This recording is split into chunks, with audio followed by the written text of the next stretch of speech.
Authority versus M.K. Gupta has held that the words any and potential in the definition are of wide amplitude, indicating that the definition extends from one to all and is not confined to any narrow category of service. If you could please refer to flag 22 of the compendium.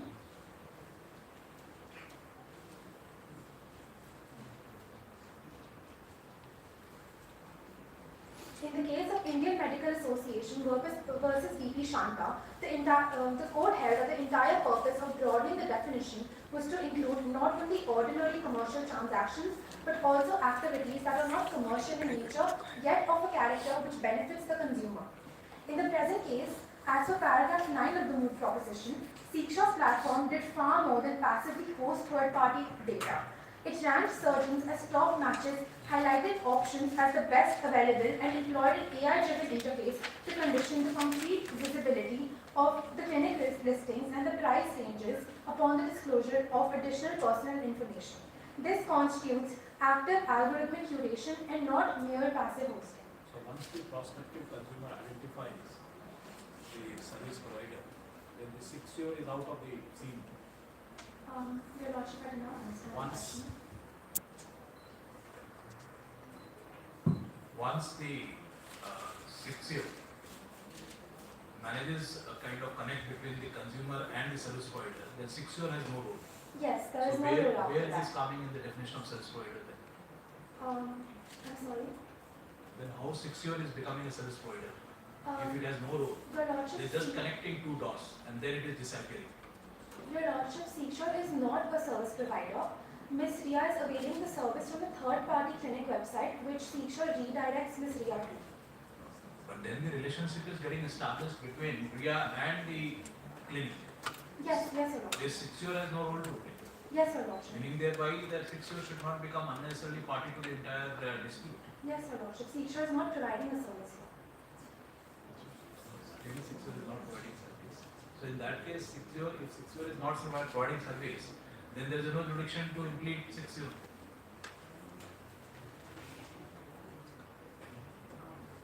Your Lordship, please repeat your If question. 6-year is not providing any service, where is the jurisdiction coming from to implement 6-year? Your Lordship, I am from the opposite party stating that Siksha is not a service provider. The complainants, on the other hand, are accusing Siksha of providing The question is on trying to understand the jurisdiction of the commission. the How the jurisdiction is coming to implement 6-year. If I could just have a moment, please.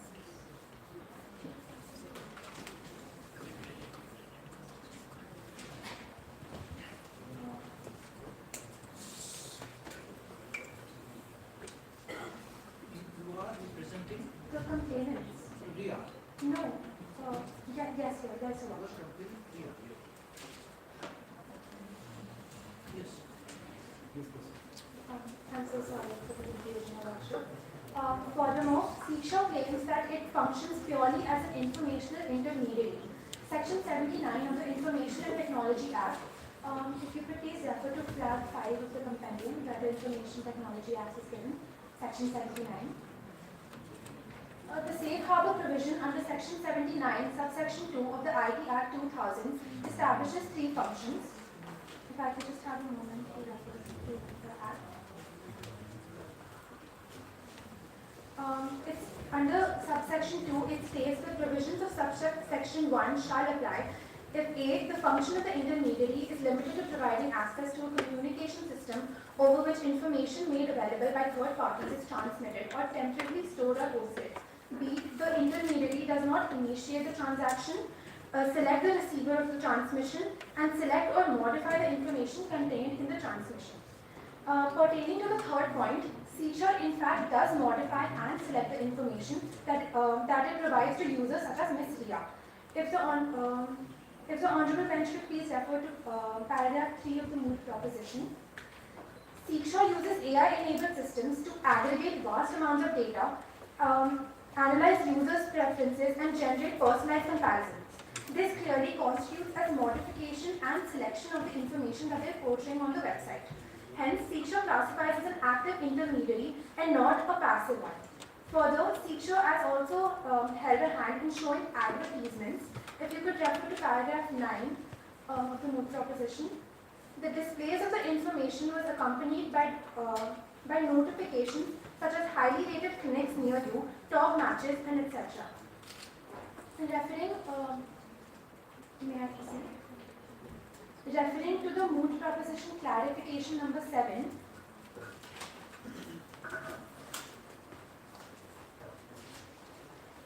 it states that as part of normal commercial arrangements in cyberspace, companies may provide commission to Seekshore for services such as referrals, listings, or facilitation.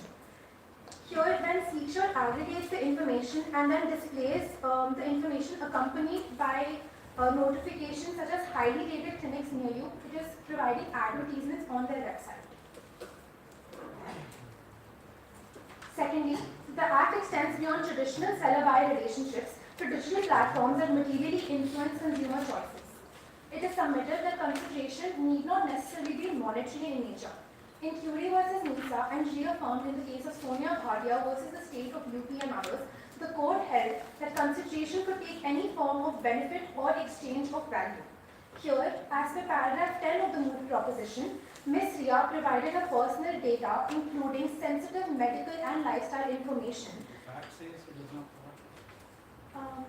Look at fact sheet, para 11. Ms. Ria asked several questions. She did not provide that.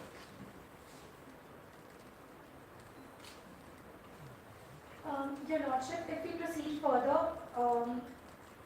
can I please have a moment?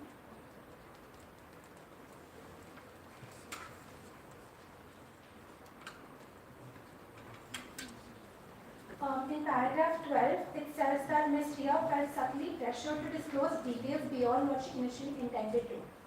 So hence she did end up providing sensitive. Should I ignore para 11? Your Lordship, after saying that she considered the she skipped several questions, but this does not pertain to all of the questions that were provided to be filled out. She only skipped a few of these questions and not all of them in totality. May I proceed now? Much obliged. Further, an agent who sells a product, including services, is duty bound to ensure its quality, and if the resulting service is defective, the platform should be vicariously liable for the loss caused to the consumer. Seekshore here recommended services to Ms. Ria. If those recommendations were premised on deceptive pricing, Seekshore bears vicarious liability. Similarly, when an e-commerce platform actively participates in the transaction and materially influences the consumer experience, it is subject to regulation and scrutiny under the Consumer Protection Law. Where is this material influencing the case? What do you mean by materially influencing consumer? Your Lordship, what is happening in this case is when Seekshore Technologies provides and aggregates and ranks data, it is materially influencing the consumer's decision-making powers. Since Ms. Ria has no prior experience with cosmetic procedures, she relies completely on Seekshore's website to get information regarding the same. When Seekshore ranks them as top matches and aggregates the information, it is directly influencing the consumer's behavior. If I may proceed now. Yes. Much obliged. Thirdly, disclaimers and self-characterization as an informational intermediary cannot exclude statutory liability. It is presented that the opposite party's most fundamental defense is that it is merely an informational intermediary, that it is an aggregator that displays third-party data and bears no responsibility for the ultimate transaction. This contention is unattainable. But look at the para 14 of the fact sheet. Just a moment, Your Lordship.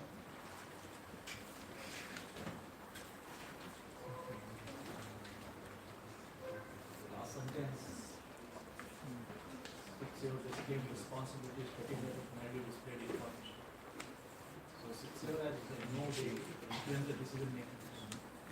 If I may proceed. Your Lordship, Seekshore ranks and aggregates the data according to the top matches for the particular user.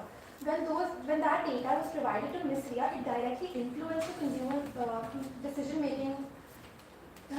making in the sense that she opted for the platform that was ranked at the highest. Yeah, so that was a decision of Ria based on what the service provider was quoting. Why are you, here the question comes, why are you including Seekshore? For no fault of Seekshore. Your Lordship, I would like to clarify that seeker is the one aggregating the information and providing the information about the third-party clinic to NUSRL. So when seeker provides the information, they are the information. Look at the definition of service under Consumer Protection Act. Just a moment, Your Please, Lordship. try before that how it satisfies the definition.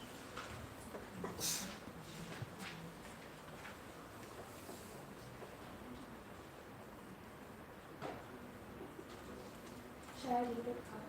Yeah, you just tell us that how it satisfies the definition. Service means a service of any description which is made available to potential users.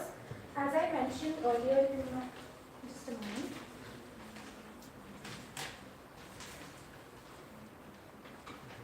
In the case of Indian Medical Association versus VP Shanta, it was held by the Supreme Court that the entire purpose of broadening the definition was to include not only ordinary commercial transactions, but also activities that are not commercial in nature, yet of a character which benefits the consumer. Furthermore, it was also mentioned in the case of Lucknow Developmental Authority versus M.K. Gupta that the words any and potential in the definition are of wide amplitude. When we refer to the definition of service under section 2 subsection These documents were given in relation to 1986 Act. Yes, Your Lordship. Then it would be applicable to 2019 Act also. Your Lordship, taking reference from these acts, I think they would be applicable. On what authority you are telling me? There is a new law altogether repealing the 1986. Your Lordship, service remains the same under the act. Lucknow Development Authority, Shanta case. Is it a case discussed, Shanta case, they have discussed free services. Yes, What is the ratio decidendi of Shanta case? I apologize, Your Lordship, I'm not aware of this. It is, okay. Second one, Lucknow Development Authority, is it a free service? If I could just have a moment to refer to my notes. Yes. Much obliged. In the case of Lucknow Developmental Authority versus M.K. Gupta, the complainant had deposited money with the Lucknow Developmental Authority for allotment of a house, Okay, but there is a consideration. yeah, Yeah. If I may proceed. But the authority delayed position and demanded additional amounts without justification. Agreed by the deficiency in service, he approached the consumer forum seeking compensation for harassment and agony. Here, the definition of service was seen widely. It was held that words any and potential in the definition are of wide amplitude, indicating that the definition extends from one to all. In what context that was observed by the Supreme Court? In that context, the Lucknow Development Authority, they defended, we are state, you cannot bring state under Consumer Protection Act. In that context, court said, you are also taken consideration and you are more accountable to the society, you cannot escape from the clutches of law. Those are the facts. Here, facts are different. There is no consideration here in your case. Yes, Your Lordship, I do agree with the facts of the case, but in the particular case, the definition of service was seen as a wide amplitude. Here, this. Why? I mean, interpretation, they said the context was government will not come under this definition. The Supreme Court said government also comes under this definition, it should be looked into in that way. That is the context, not free services. If free service you bring it, then all government service comes under Consumer Protection Act. Your Lordship, I'm just pertaining to the definition of service here and not whether the case talks about free services or You services cannot taken take for. You go through the definition for 242. Yes, Your Lordship. You explain that definition. Service means service of any description which is made available to potential users. Your Lordship, you want me to read out the whole definition? Read out or you explain this? Under section 2, subsection 42, service is defined as a service of any description which is made available to potential users and includes but not limited to the provision of facilities in connection with banking, financing, insurance, transport, processing, supply of electrical or other energy, telecom, boarding or lodging or both, housing construction, entertainment, amusement or the purviewing of news or other information but does not include the rendering of any service free of charge or under a contract of personal What service. does this mean? This provides. Your It's not Lordship, included. I do understand. How do you deal with this? With the definition? I do take into the consideration the last line of the definition, but pertaining to the first line of the definition of service, it was held in both the cases that the definition of service should be taken in a wide manner, and that's a No, sir. Any definition of a legislation, you cannot bifurcate or read something which is not there or which is there. You cannot take a piece from here and there. You have this definition is a whole. You have to interpret as a whole. yes, Your So Lordship. when it says but does not include the rendering of any service free of charge, or the word is or under control of personal service. That means you have to read it like this, but does not include rendering of any service free of charge. This may be one of the criteria, or but it does not include the rendering of any service under a contract of personal service. There are two conditions. This is not a single condition. This is two conditions. I Because it understand. is the or word is being used. Your Now, how do Lordship. you read this? How do you fit in this definition in here? Your Lordship, I understand your point, but I would beg to differ. In the present case, the consideration is the data that Ms. Ria is providing. Furthermore, Siksha does earn commission from third-party clinic websites that it sends its users to. So there is not an absence of any consideration in this case.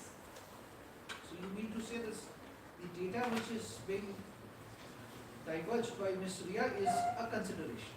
Yes, Your Lordship. This is your And answer. furthermore, if we refer to Moot, the clarification number 7, it states that Siksha may be receiving commissions from third-party clinic From websites. third party. Yes, Your Lordship. So you mean to say this, if this Siksha is getting money from anyone, but not from you, this will come within the definition of consideration. So the consideration may be paid by anyone. Your Lordship. Is this your, what do you want to say? Your Lordship. You connect to the consumer definition, second paragraph. There you will get more clarity. 2.7. 2.7, Yes, Your Lordship. Clause 2. 2.7 clause 2. Read it. Hires or avails of any service for a consideration which has been paid or promised, or partly paid and partly promised, or under any system of deferred payment, and includes any beneficiary of such service other than the person who hires or avails of the service for consideration, paid or promised, or partly paid and partly promised, or under any system of deferred payment, when such service are availed of with the approval of the first mentioned person, but does not include a person who avails of such services for any commercial purpose. Yeah. How do you prove your case? How do you fit your The word consideration, has it been defined in this act? Your Is Lordship. this word consideration defined in this act? Your Lordship, consideration, since it's not defined in There are CPA several 2019, So if it is not defined under we could this take act, reference then you have to take from which, the Indian Contract Act, Section 2, subsection G. what does it say? If I could just have a minute to open this one.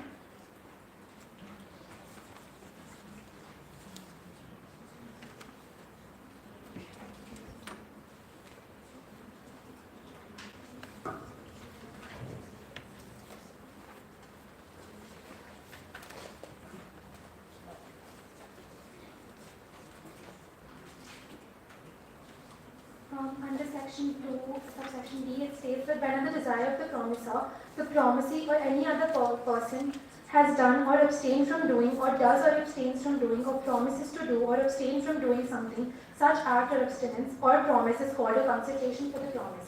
Here, at the desire of Siksha Technologies Private Limited, Ms. Ria is providing her data for extensive information that they are providing. Hence, data here counts as So consideration. data is the consideration. Yes, Your Lordship.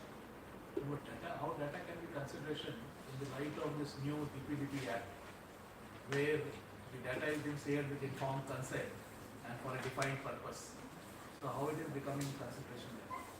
Your Lordship, there is no Indian precedent where data has been judicially treated as concentration, but in the case of Justice K.S. Puttaswamy versus Union of India, the Supreme Court recognized that informational privacy as having intrinsic value and commercial implications. Furthermore, in the... That's only gets translated into law now.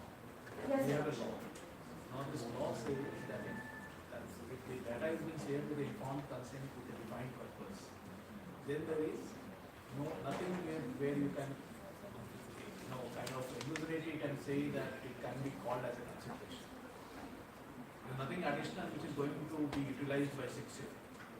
Your Lordship, under the DPDP Act 2023, it acknowledges data as an economically significant asset, and so hence I am proving that the consideration is data.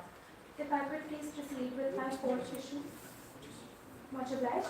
Issue 4 talks about whether practices affecting a large number of consumers fall exclusively within the jurisdiction of the Central Consumer Protection Authority, which is the CCPA. As mentioned in paragraph 17 of the Moot proposition, if you could please refer to the same, the District Consumer Commission dismissed Ms. Ria's complaint at the very threshold of admission on the ground that the alleged practices affected a large number of consumers nationwide and therefore would be more appropriately examined by the CCPA. It is submitted with profound respect. What is this term legit means? In relation to You what said your legit Lordship. consideration. You use the word legit. Is there any word called legit? Just a moment, your Lordship. You wanted to communicate legitimacy or legitimate. You use the word legit. If I take a wrong bed, I apologize for my Lordship. May I please proceed? Much obliged. Firstly, widespread or systematic consumer harm does not negate an individual consumer's right to seek redressal.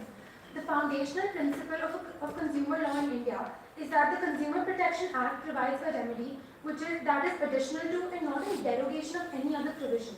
This is given in section 100 of the CPA. If you could please refer to flag 14 of the compendium. The Honorable Supreme Court in Brigade Enterprises Limited versus Anil Kumar Grimani, 2022, reaffirmed that the provisions of the Consumer Protection Act are in addition to and not in derogation of the provisions of any other law. This principle of supplement ensures that the existence of CCPA's regulatory powers cannot extinguish the individual consumer's right to approach a commission. As mentioned in paragraph 73 of the memorial for the complainant, the NCDRC itself has established in Big Bazaar versus Ashok Kumar that even if a trade practice is a uniform retail practice affecting a large number of consumers nationwide, district forums and state commissions retain the authority to entertain individual complaints. The scale of harm does not transmute the individual grievance into an exclusively regulatory matter. Furthermore, the Consumer Commission is an additional remedy, and unless there is an express or implied bar, the individual consumer's right to approach the Commission remains intact. The Consumer Protection Act 2019 contains no provision which is expressed or implied that transfers exclusive jurisdiction to the CCPA merely because a practice affects many consumers nationwide. The Commission therefore erred in dismissing Ms. Ria's complaint at the very threshold of admission. Secondly, the Act recognizes non-pecuniary, informational and autonomy-based injuries as actionable consumer injuries. Honorable Commission, as mentioned in paragraph 18 of the Moot proposition, if you could please refer to the same. The District Commission further observed that Ms. Ria had not suffered any direct financial loss as she had not made any payment. This observation fundamentally misapprehends the nature of injury cognizable under the CPA 2019. Furthermore, Section 2, Subsection 9 of the Consumer Protection Act defines consumer rights to include the right to be informed and the right to be protected against unfair trade practices. Consumer protection is not confined to actual monetary loss but extends to mental agony, harassment and oppression. This was given in the case of Ghaziabad Developmental Authority versus Baljeet Singh. The case is given on flag 20 of the compendium if you would like to refer to the same. Further, compensation need not be arithmetically measurable and may include emotional sufferings as well as suffered by Ms. Ria in the instant case. Ms. Ria experienced concrete and cognizable injury. She was misled by a deceptively low starting price of 45,000, which gradually escalated to 72,000 rupees. She was repeatedly nudged, through the coercive interface designed to provide additional sensitive medical information. These are not abstract or theoretical harms. They are precisely the kinds of injuries for which the Consumer Protection Act 2019 was constructed. The violation of right to be informed, which lies at the heart of Ms. Ria's complaint, constitutes actionable injury under the Act. Thirdly, the jurisdiction of the CCPA is a supplementary and regulatory, not exclusive jurisdiction. Your Honor, Consumer Protection Act establishes a dual model framework, an adjudicatory body, the Consumer Commission, and a regulatory body, the CCPA. These two bodies are designed to operate in complementary and orderly coexistence and not in competition with or exclusion of each other. Where multiple statutory bodies exist, they must enforce orderly coexistence, and that sectoral regulators have primary but not exclusionary jurisdiction. The same principle applies with full force to the coexistence of the CCPA and the Consumer Commissions under the Consumer Protection Act 2009. Further, even though public interest is involved, regulatory authority does not enjoy an exclusive field, and the central CCPA's authorities are controlled and complementary and not overriding as per the case of Union of India versus Agrawal Industries. Commissions can entertain class actions, consumer complaints. This further supports the position that CCPA's involvement in systematic matters does not preclude individual complaints before the Commission. Therefore, the rejection of Ms. Ria's complaint at the admission stage on the ground of exclusivity of the CCPA was legally unsustainable. The legislature has consciously designed the Consumer Protection Act as a framework of orderly coexistence where administrative regulation and judicial agitation operate in tandem. Now, if the bench has no further questions, I would like to invite my co-counsel. Just a minute. You Yes, refer Your to Worship. the Data Protection Act or which act you have referred to? Section 70. 73, IT Act. 79 of the IT Act. Which page? Just It is flag number 5. flag number 5. Oh, why did you highlight this? Your Worship. Why did you highlight this? How Section is it relevant? 79. How is it relevant for your case? Your Lordship, Seashore claims that it is a mere informational intermediary. Just a moment. And that it functions purely as an informational intermediary. Section 79 of the Information and Technology Act on flag 5, under that the safe harbor provision under section 79, subsection 2 of the IP Act establishes 3 functions. The intermediate part B, the intermediary does not initiate the transmission, select the receiver of transmission, and select or modify the information contained in the transmission. Pertaining to the third point, Seashore in fact does modify and select this information that it provides to users such as Ms. Reed. You referred to subsection 2. What is subsection 2? It's a proviso to subsection 1. Yes, sir. Once you interpret a proviso to subsection 1, you have to first understand what is subsection. What are provisos? Provisos are exceptions to the main provisions. Yes, So what sir. is the main provision? The main provision, It's should I? 79.1. Yes. What Yes, does sir. 79.1 say? Notwithstanding anything contained in any law for the time being in force, but subject to the provisions of subsections 2 and 3, an intermediary shall not be liable for any third-party information, data, or communication link made available or hosted by him. So this is the main. The Yes, sir. intermediary is not. Now you want to say that this exception or exemption will not apply because Yes, sir. of which proviso? Your Lordship, if we refer to part B, the intermediary does not firstly initiate the transmission, secondly select the receiver of transmission, and thirdly select or modify the information contained in the transmission. So on the facts of this case, absolutely in the facts of this case, is which 3 is not coming? Your Lordship, if I could The just refer. intermediary does not initiate the transmission or it select the receiver of the transmission and Your Lord- select or modify the information contained in the transmission. Your Lordship, if we pertain to the third point, select or modify the information contained in the transmission. CCHA does modify and select the information that it provides to users such as Ms. Ria. How it modifies? Could I just have a moment to refer to the Yes, main yes, yes. proposition? Much obliged.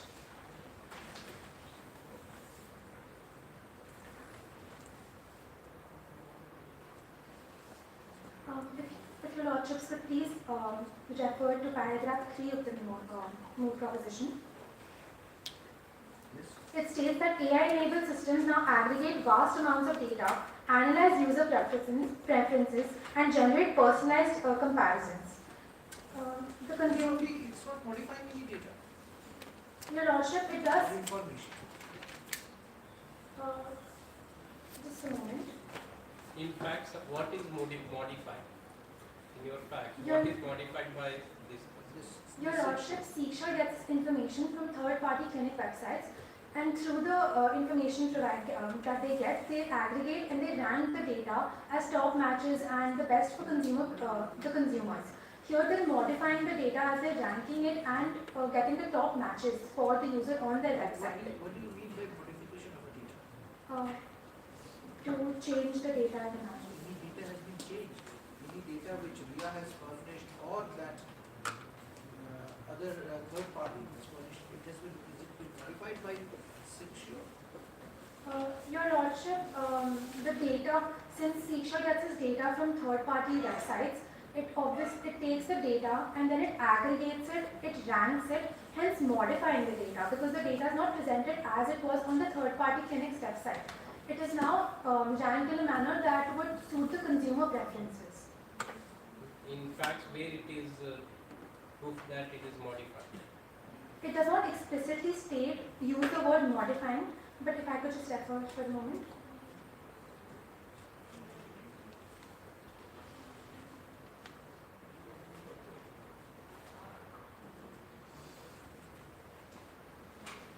If you could please refer to paragraph 9 of the Moot proposition. Yes. It states that Seeksure displayed an estimated starting price, but the next it says that best available options. The displays were accompanied by notifications such as highly rated clinics near you, top matches, and disclaimers stating that the prices may vary based on profile. So in that paragraph where it states that the highly rated clinics near you and top matches, your Seeksure is aggregating the data in a manner that would be helpful to the consumer. How do you interpret 2A? I'm sorry, Your Lordship, could you please repeat the question? Proviso 2A, 79 2A.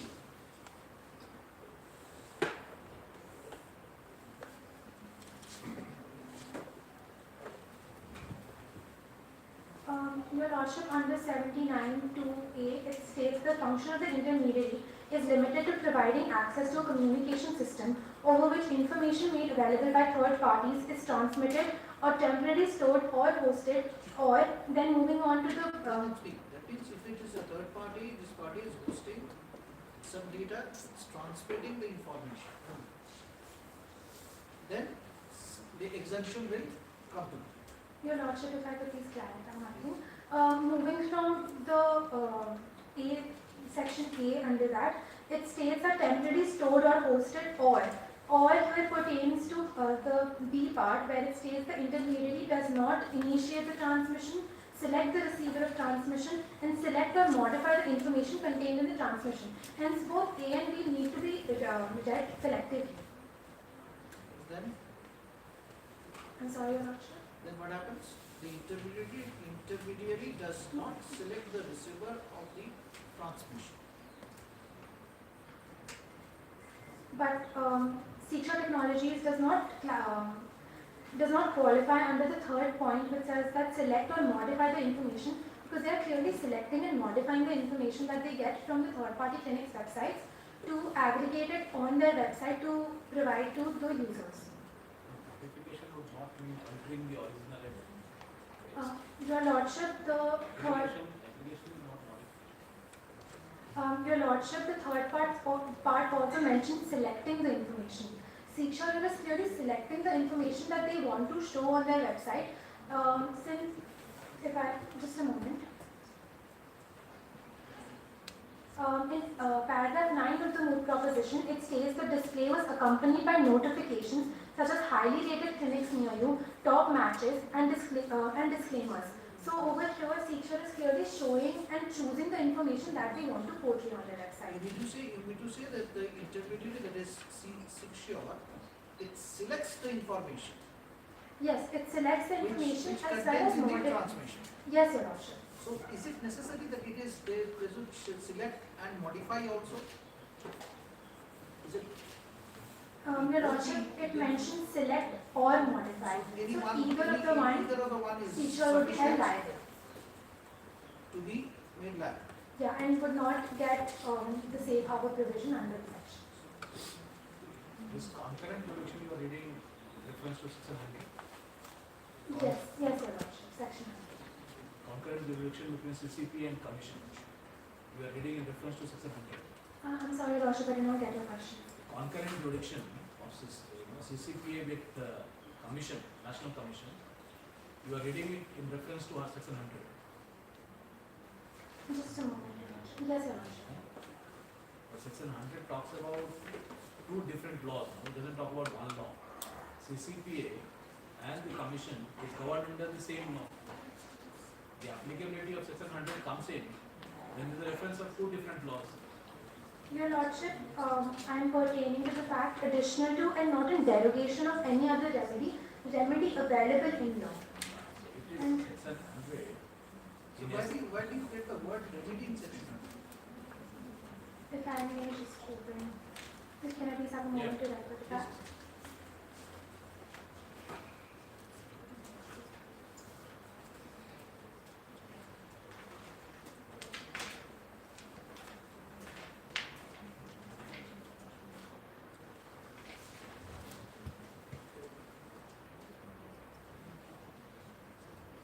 I apologize, I misread the word, it says provisions.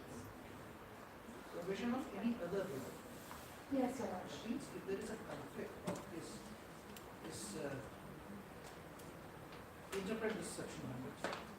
How do you read section 100? Section Where 100. will it come to be? Section 100 talks about the provisions of this Act shall be in addition to and not in derogation of the provisions of any other law for the time being in force. What do you understand by this?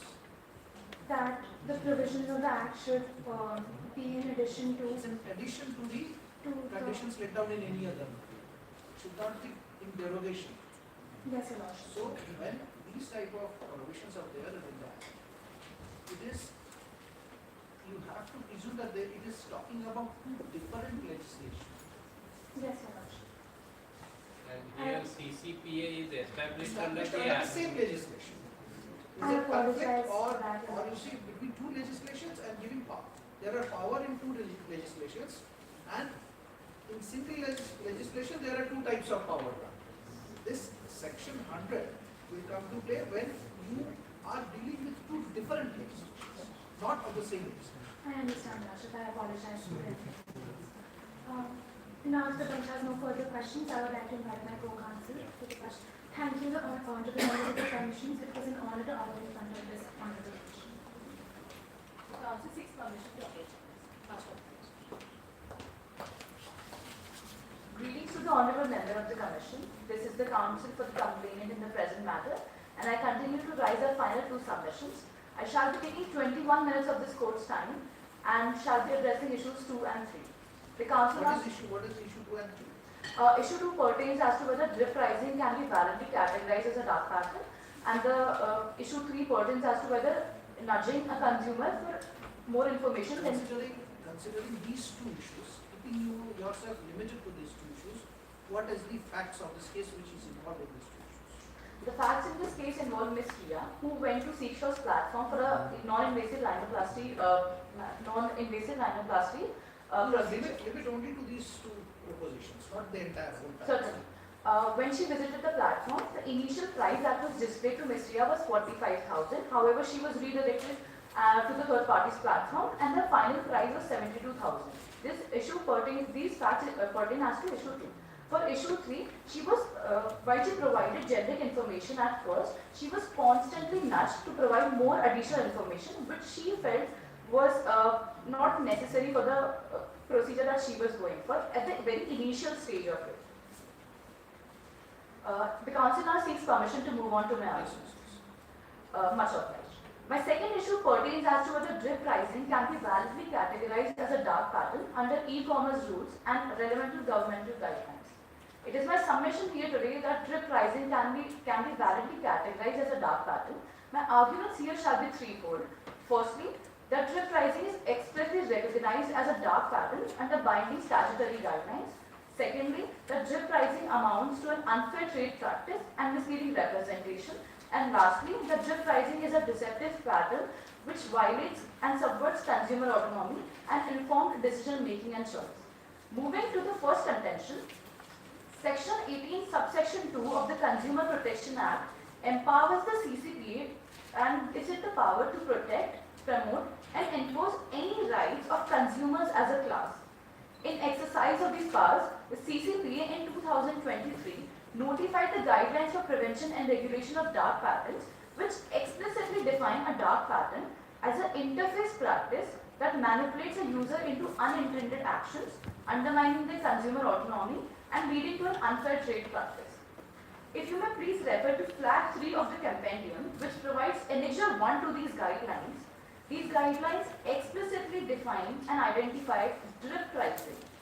It is identified as a prohibited dark pattern wherein price components are revealed at an incrementally later stage in a consumer's decision-making journey, thereby misleading consumers as to the true price of a product or a service. Where is it? Which provision? Flag 3 of the compendium, annexure 1.8. Which particular part of the notification you are trying to highlight? Drip pricing, the definition of drip pricing. This is Point 8. 8. Yes. Yes. It explicitly defines drip pricing as a prohibited dark pattern wherein price components are concealed or disclosed at a later stage in a consumer's decision-making journey and thereby misleads them as to the true cost of the product. There is an explanation to this definition as well, which talks about price fluctuation. While Seashore may argue that they fall under this explanation, however, that is not the present case because the present explanation talks only about price fluctuations and not about concealing mandatory price components, which was done in the present case. So is this getting reflected on the website of 6U or the website of the original statement? Ultimately, the 72,000 that was disclosed was on the price of was on the website of the third party. However, Why are you making them 6U liable for that? because the consumers were initially misled as to the price of the procedure that was seeking. 45,000 45,000 was reflected in whose? Seashore. Seashore's part. Seashore's. The price provided upfront could not be justified if essential price components are not available but added at a later stage of the consumer's decision-making journey. If you may refer to para 13 of the Moot proposition, it clearly states that Seashore displayed an upfront price of 45,000 while mandatory cost components such as consultation fee, diagnostic fees and post-procedure care were only added later at a very later stage. While section 4 of these guidelines provide a prohibition against engaging in any dark patterns, whether in the course of business or also in platforms. Moving to my second contention, How do you come to this explanation?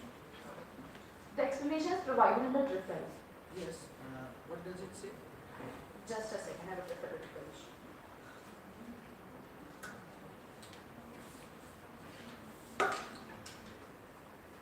The explanation states that a marketplace e-commerce entity shall not be liable for price fluctuations to the extent attributable to price changes by third-party sellers or due to other factors beyond their control. In the present case, there is no price fluctuation.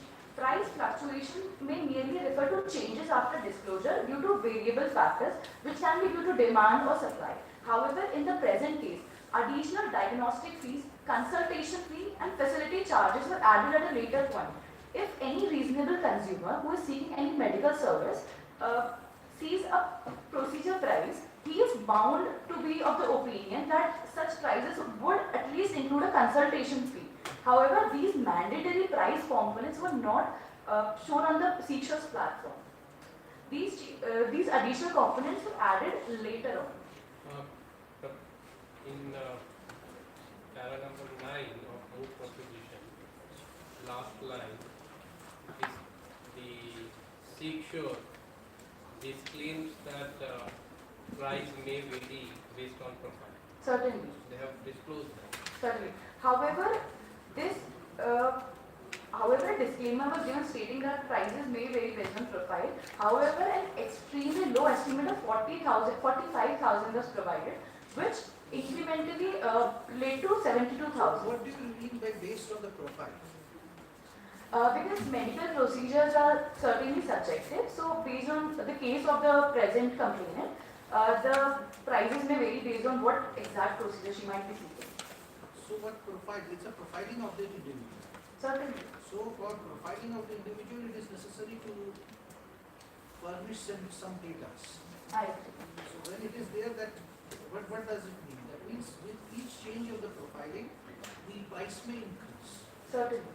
Then how do you? Prices may vary based on profile. The council completely agrees that medical procedures can be varying on subject to patient-to-patient basis. However, in the present case, the misleading aspect is that 45,000 was provided as an estimate.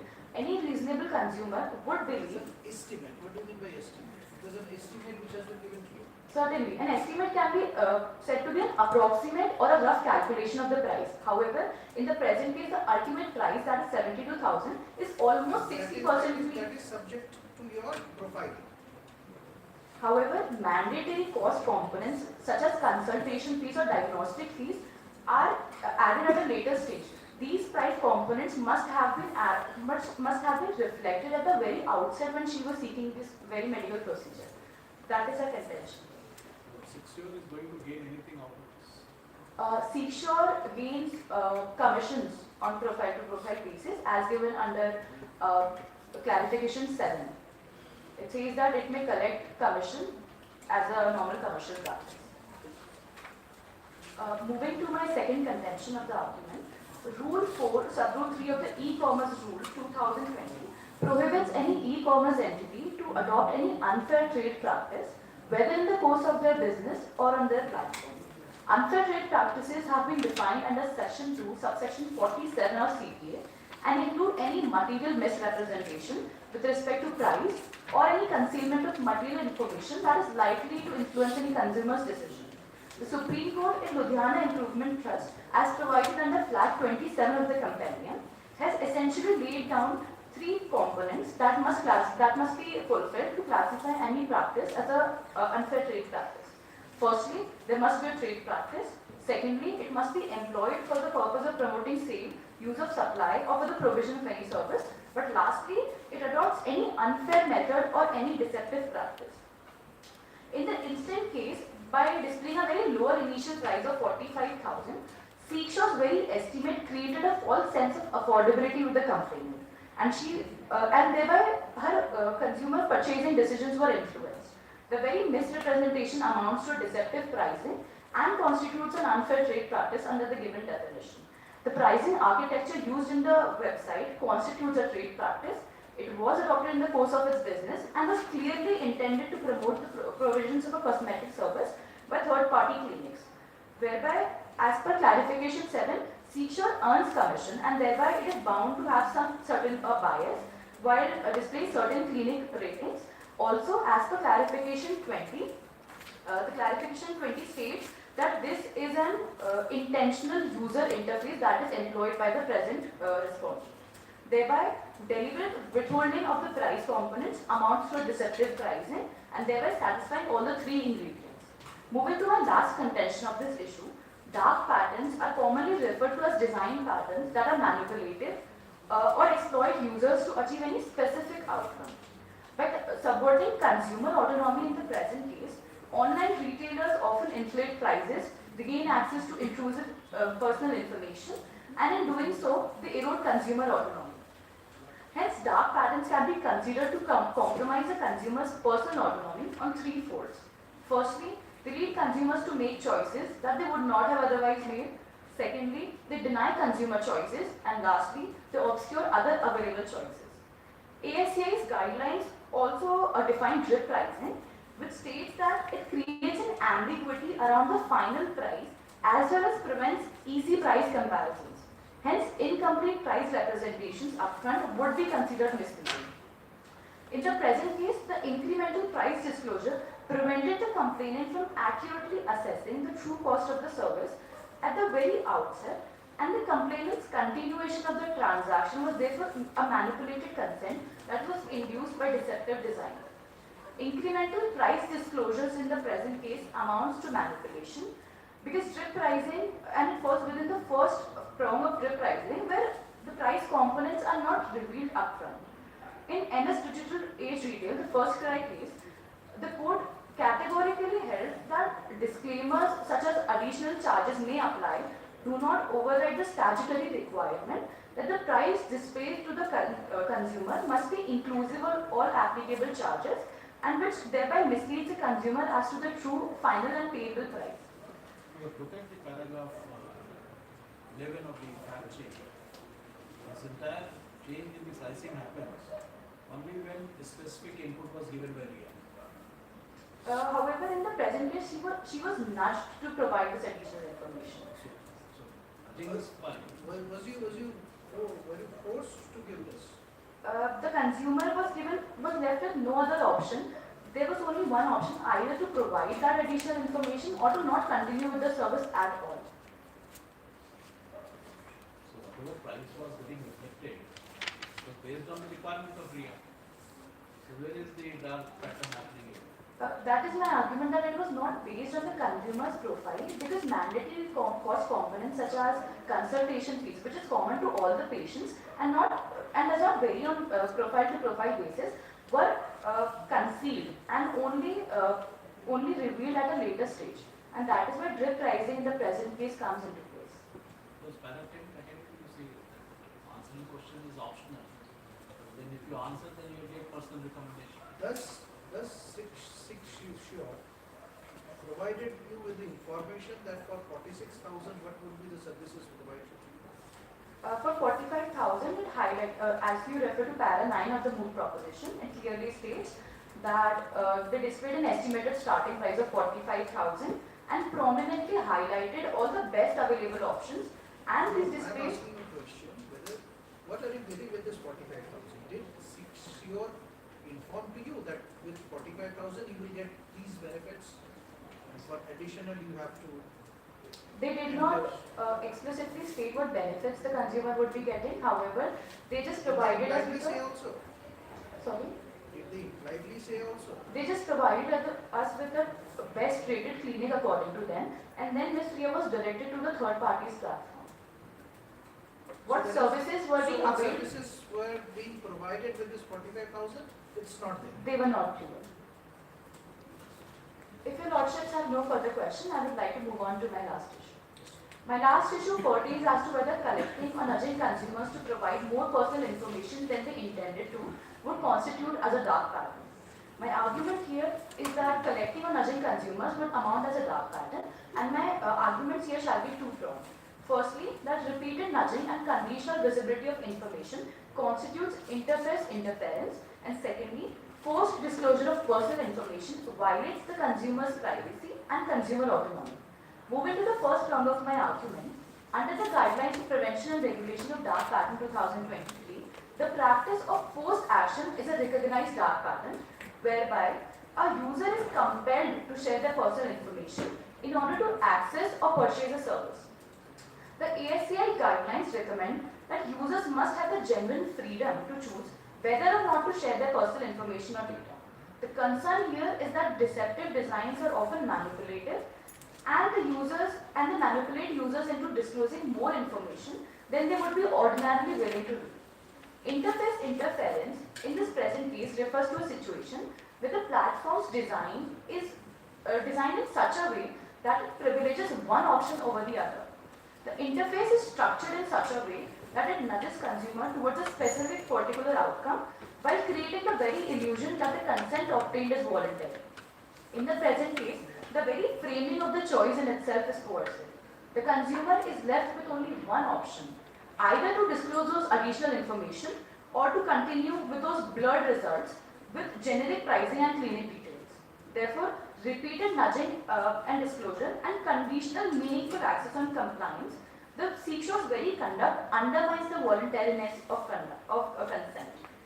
Moving to the second prong of my argument, that forced disclosure of personal information violates the privacy and consumer autonomy. Personal liberty can be defined as freedom from any physical restraint or any coercion, which is not authorized by law.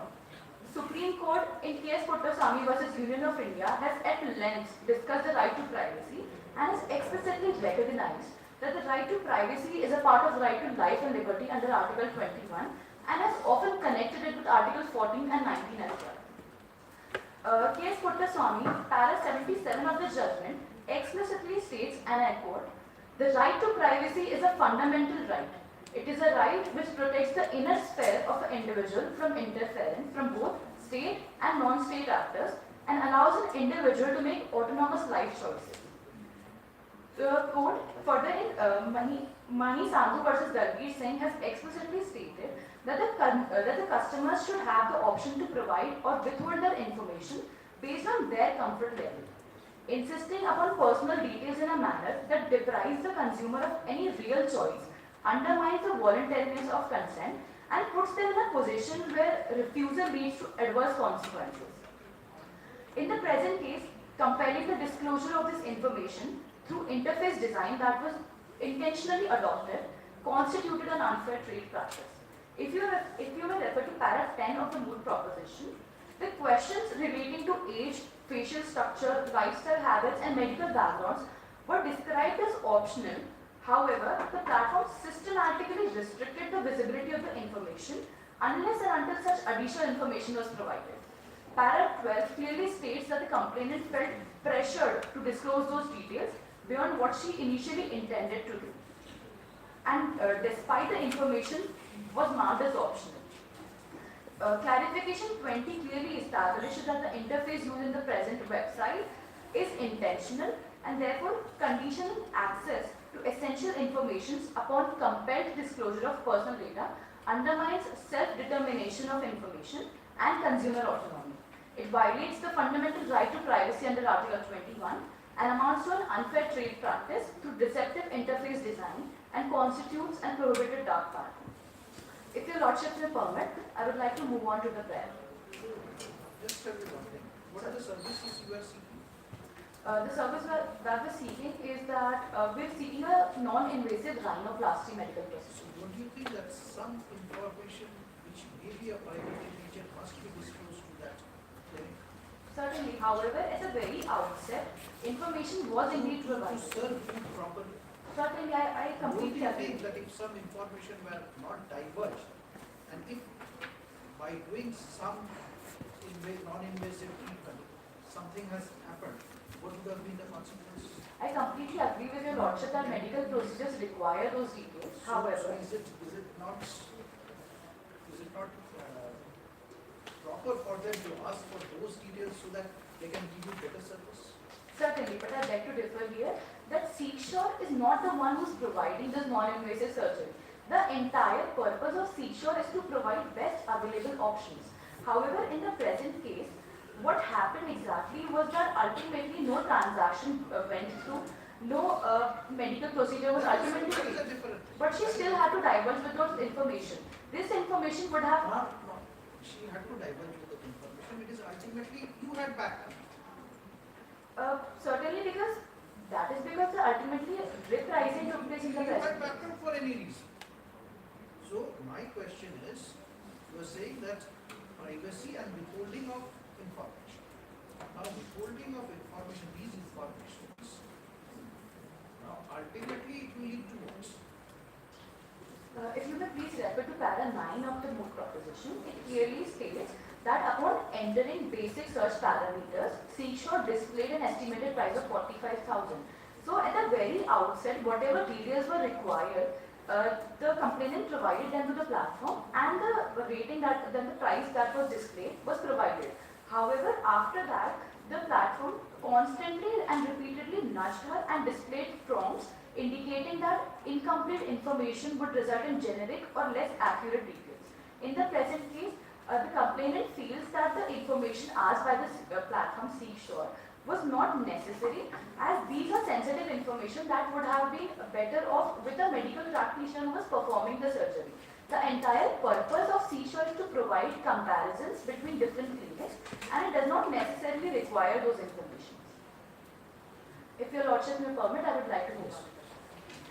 Wherefore, in light of issues raised, arguments advanced, and authorities cited, it is most humbly prayed that the court may be pleased to hold, firstly, that an online platform that does not directly sell any goods or services can be subjected to regulations under Consumer Protection Act 2019. Secondly, that drip pricing validly categorizes as a dark pattern in the present case. Thirdly, that collecting or nudging information more than the consumer intended to provide would constitute a dark pattern. And lastly, that practices that affect a large number of consumers does not excessively fall under the jurisdiction of the CC.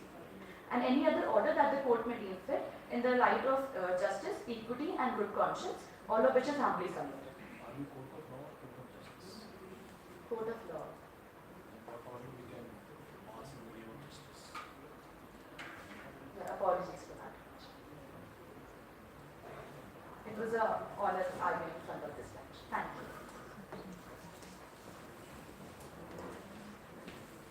Your Lordship, the Council seeks permission to oppose this. Much obliged.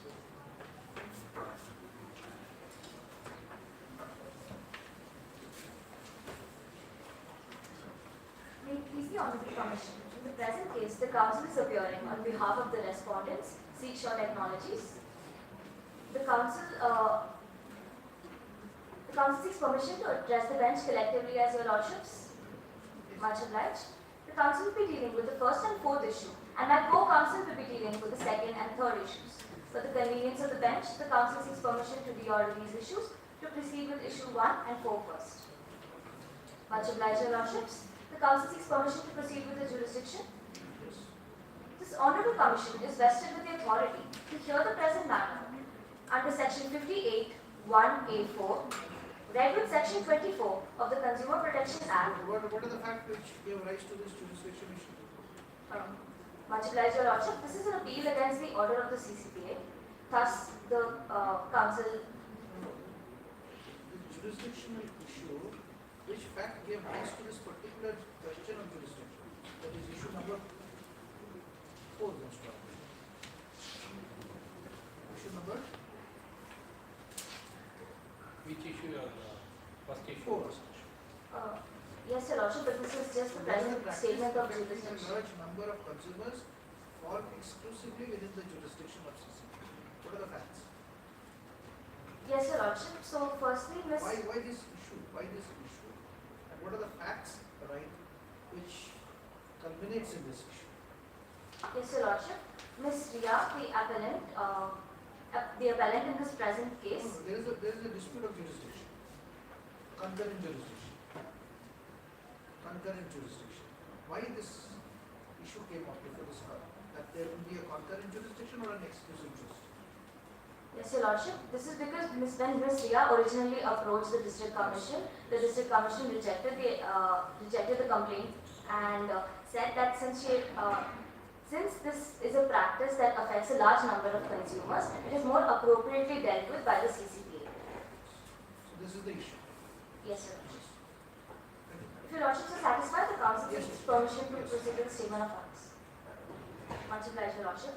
In the present case, Seashore is an AI-driven search optimization platform aggregating information regarding cosmetic surgery providers.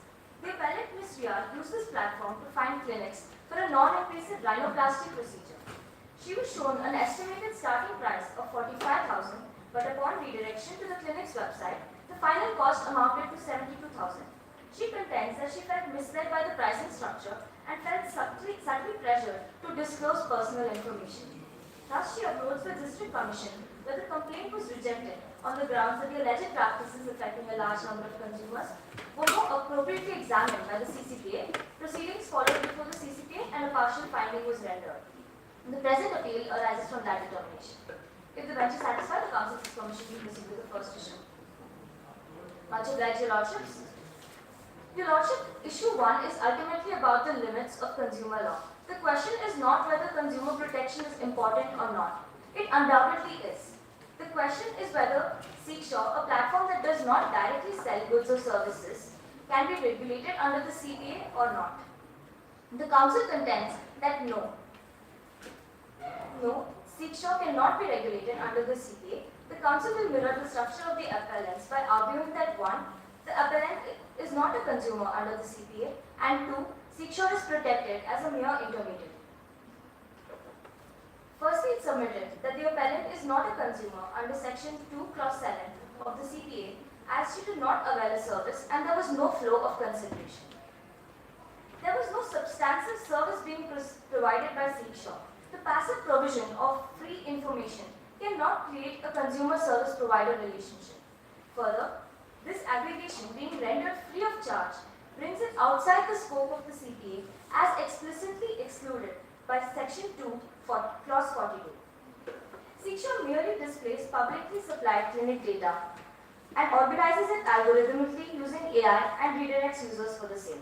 If aggregation alone This collaborative arrangement done by Seekshore is done for larger public benefit, no business interest.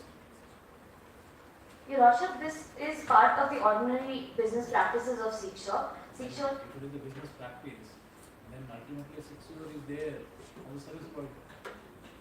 It is not into a philanthropy. Your Lordship, the model of Seekshore is, in this case, Seekshore does not provide a service here. It merely aggregates this information together. This is publicly available information. Syria has to avail the services in the absence of Seekshore. Then Syria has to, knock at several doors. Now because of this Seekshore, the information is available right at one place. So this is very much service. Yes, Your Lordship, but if aggregation alone was treated as a service, every search engine, every comparison website and We directory, are not talking about every search engine, we are talking about Seekshore, where very specific service is being extended to everyone who is visiting the website of Seekshore. Service is very specific. yes, Your Lordship, here Seekshore is not operating in the context of an advisory tool or such a platform. Seekshore does merely aggregate this information. This does not, this If it is not, just this function does not make it a service provider under this act. it is more than advisory, because every time you share more information, you are going to get personalized or customized kind of services. So it is not advisory. Your Lordship, the filtering function is automated and non-contractual. The consumer does not hire Seekshore to negotiate or secure a price and merely uses a publicly accessible interface. This is comparable with the likes of, let's say, Google or Then any why- search engine. Then why are you asking Ria to share more personal information? This is for a benefit. It is similar to This is the for the benefit of Miss both Ria, the appellant. and also you Seekshore. That's how you establish your brand in the market. So you are a service provider, isn't it?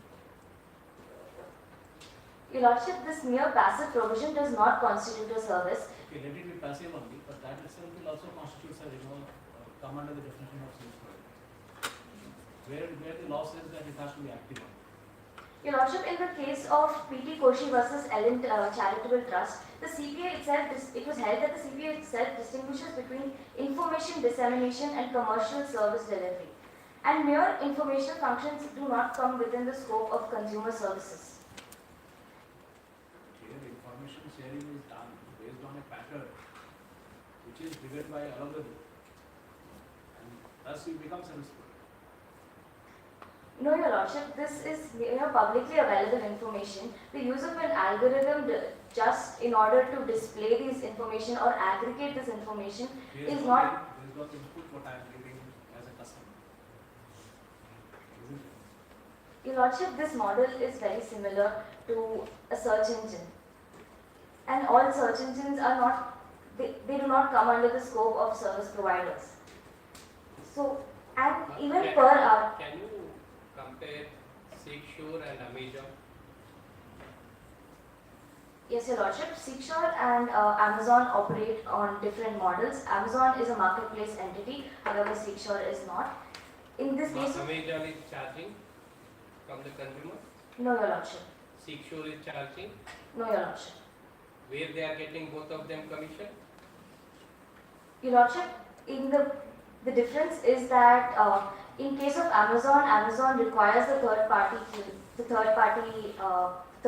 to directly put their goods or to put their goods on the platform itself, and it may take commission for the same.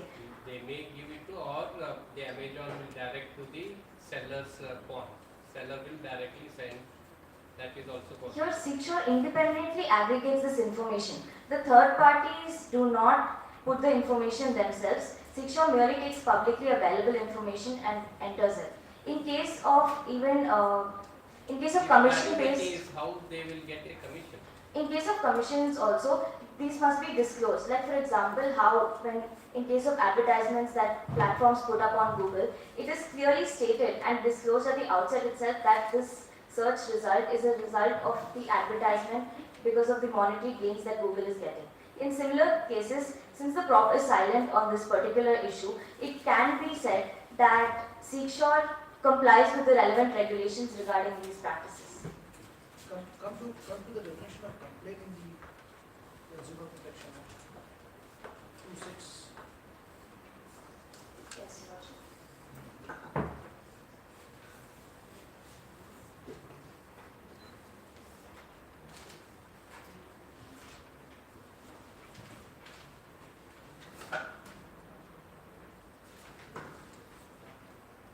Yes, Your Worship. 2(6). What is the definition of a complaint? Complaint means any allegation in writing made by a complainant for obtaining any relief provided by or under this act That. that Come to 3. the services hired or availed of or agreed to be hired or availed of by him suffer from any deficiency. So that means a complaint can be made if a person has availed of some service or agreed to avail some service if it is that service is suffering from any deficiency. So it will come within the meaning of a complaint, consumer complaint. Your Lordship, but however it is contended by the respondents that this does not constitute as a service, and furthermore even under 2 clause 42 the definition of the service explicitly excludes free services. How do you say, where it is excludes free services? Your Lordship, under the definition of the service, Where does the word free services is there? It says services free of charge or under 42. does not include the rendering of any services free of free of charge. charge or under a contract of personal service. Yes, Your Lordship. What does this mean? Your Lordship, this means that in order to qualify as a service, the service must be rendered for a particular consideration and must not be free. What does this mean? Or other information but does not include any service free of charge, this is one aspect, or any service under a contract of personal service. What do you mean by this? Yes, Your Lordship. Here So one aspect is free of charge. yes, Your Lordship. It is, the subject is the service. Any service which is free of charge will not be covered under 242. And what is the other one? Contract of personal service. What does it mean? Contract of personal service refers to service providers such as medical professionals or lawyers. These are explicitly excluded under this CPA.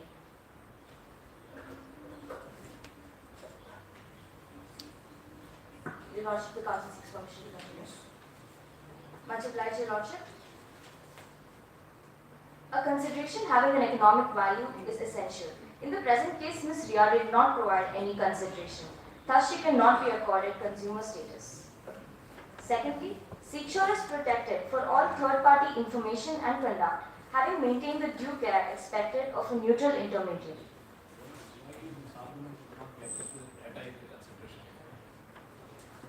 Yes, Your Lordship, Indian jurisprudence does not recognize data as consideration. Data must be real and having some value. And further, even in the case of Morgan Stanley Mutual Fund versus Karthik Das, the court rejected consumer status where no commercial consideration flowed.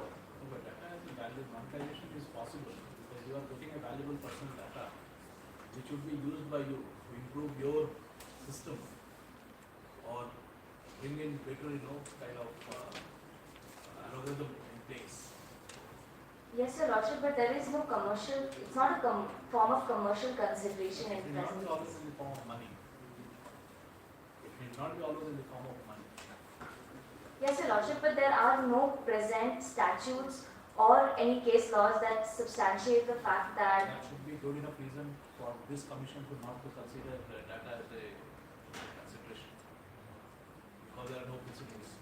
Can't that precedent be created by this commission? Your Lordship, it may be created. So However, what is it? The word consideration. The word consideration has got different meaning in different contexts. When you are arguing a particular matter or this particular in a particular context, the word consideration should be given a purposive meaning, considering the statute or the act which you are arguing. So over here it is the Consumer Protection Act. So considering this whole object of the Consumer Protection Act and who are the consumers, have you got anything to say what the word consideration will be? Consideration in Consumer Protection Act will be differently construed and the word consideration in another statutes or other statutes can be considered in a different manner. yes, Your Lordship, Have you got anything? but consideration must be real and having some value. Here it is hard to establish that data does have some proper value that can be assigned to it. And if data is accepted as consideration in the present case, it creates a very slippery slope for future cases in which people can claim anything to be data. There is no fixed definition of data that can be used by the Consumer Protection Act or But the DPDP Act can be brought into play. Section 100 allows that. yes, Your Lordship, however, Where data is defined. but the present case, the requirements of the consumers are different. And currently, according to the needs of the current times, data cannot be held as consideration just yet. There is a need for monetary consideration. So you may say that the consideration or a material which can be converted to be a consideration. Your There's Lordship, some element which is consideration direct and there is some element which can be later on converted to a consideration. but the conversion of data into this consideration that can be measured, That cannot be taken into consideration, cannot be taken as consideration for the purpose of consumer protection. You need to say this. can you repeat, Your Lordship? So see, a particular thing can be a consideration direct or can be a consideration after it is processed or converted. So what is this data? Your Lordship, in the present case, this data also cannot be quantified even after conversion. It's very subjective in nature. What may constitute important data for one company may be useless for another. That is a different thing. So assigning it the value of consideration defeats the purpose. Assigning it as consideration defeats the purpose and makes it hard to govern. Much obliged, Your Lordship. Seashore as an intermediary under the IT Act is protected by the doctrine of safe harbor. By not originating or modifying any content, it does not become a service provider by merely facilitating discovery. Furthermore, its transparent disclosures and disclosed limitations negate any deficiency claims. The doctrine of safe harbor is provided under the IT Act under Section 79, where it's held that the intermediary shall not be liable for any third-party information, data, or communication link made available or hosted by him. Here the respondent does fulfill the criteria even mentioned under clause 2.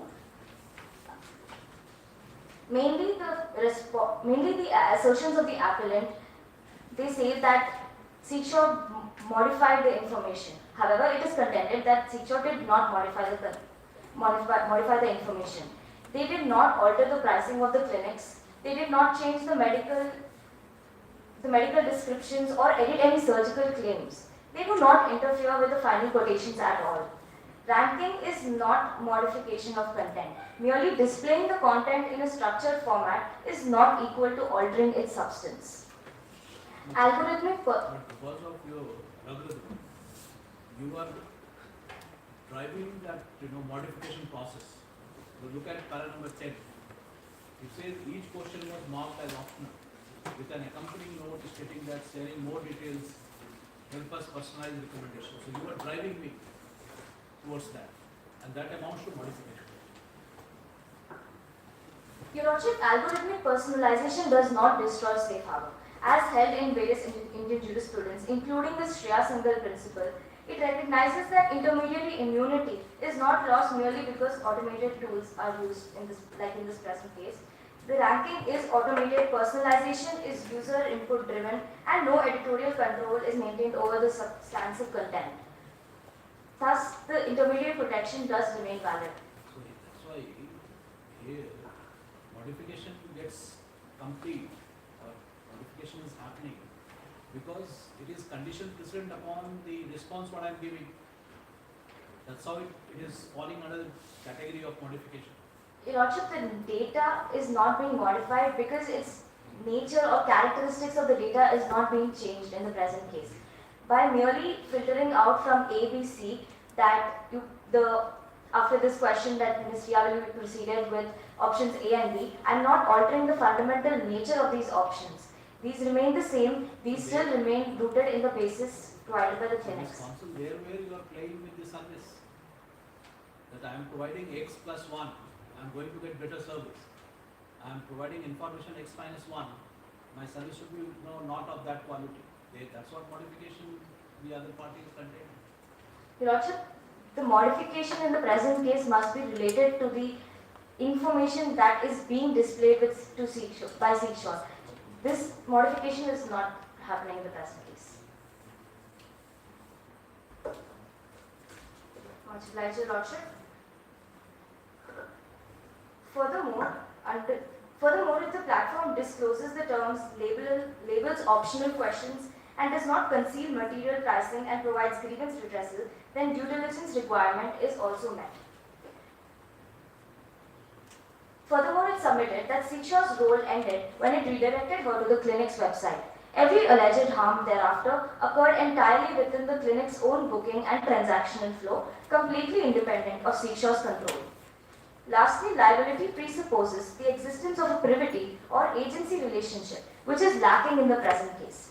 After redirection, the contractual relationship, if any, existed exclusively between the appellant and the clinic, of which Seashore was not a party to.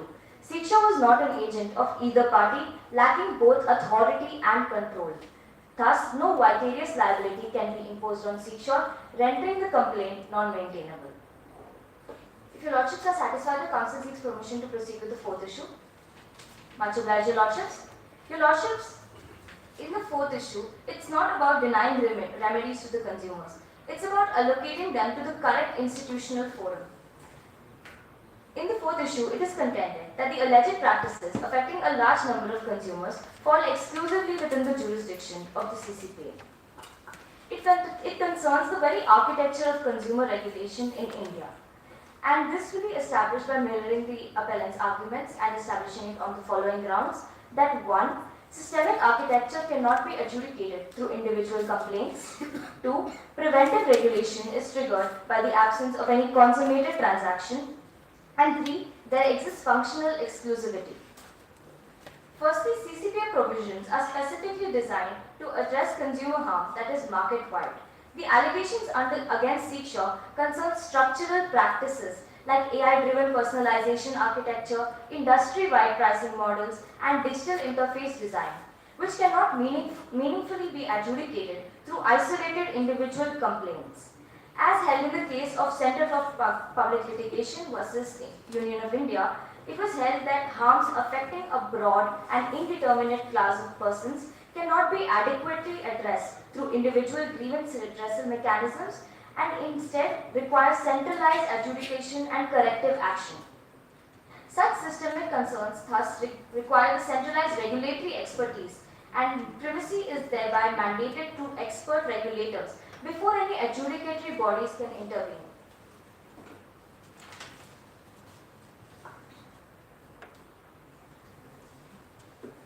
It is further submitted that preventive regulation cannot be overthrown by individual adjudication even where private remedies theoretically exist. This was held in the case of SEBI versus Ranchi Trading Limited. Where harm is widespread, jurisprudence must adopt mechanisms that are capable of addressing such collective injury, like the centralized regulation of the CCPA. Secondly, if your lordships may refer to para 18 of the proposition, as the district commission rightfully held, Ms. Ria had not suffered any individual or quantifiable loss that required adjudication. No payment had been made. Should it be a case of a real suffering, or should it be also a case of prospects? Sometimes it is prospective, very imminent. Your lordship, this prospective suffering is addressed under the preventive regulation that can be addressed through CCPA. Here, C is going to lose out.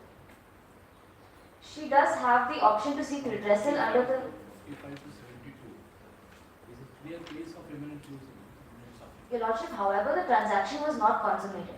And yes, it is agreed that We wanted this law to come into play when the damage has been done. We can't be proactive and contain the problem. Your lordship, this comes under the case of preventive regulation, and preventive regulation is more adequately addressed by the provisions of CCPA, being the regulatory body, and it has the power and the specialized expertise in order to pass such judgments or make such decisions that in case of in such cases which affect a large number of consumers and which concern the market as a whole. But ultimately, appeal against the CCPA comes to National Commission only. Yes, Your Lordship. However, it is presented that the CCPA is more better equipped to analyze and give judgments on the same. And in the case of this is a generalized provision that says that all the appeals from CCPA go to the National Commission. However, in the present case and in this issue, it is argued specifically regarding practices that affect a large number of consumers.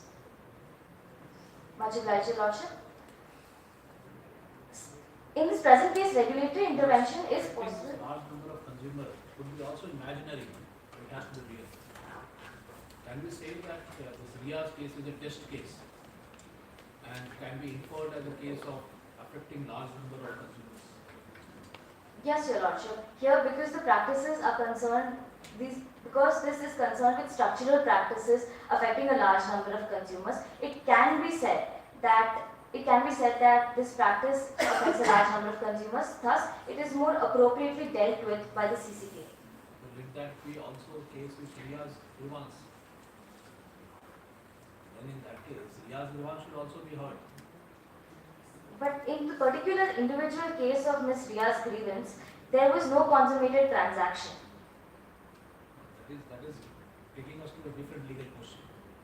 Right now, the question is that Ria's grievance can be taken up by this commission? Or should it not be taken because a large set of consumers are involved? Yes, Your Lordship, it is contended that it cannot be taken up by the individual commissions and is more adequately dealt with by the CCPA, since it has exclusive jurisdiction. Much obliged, Your Lordship.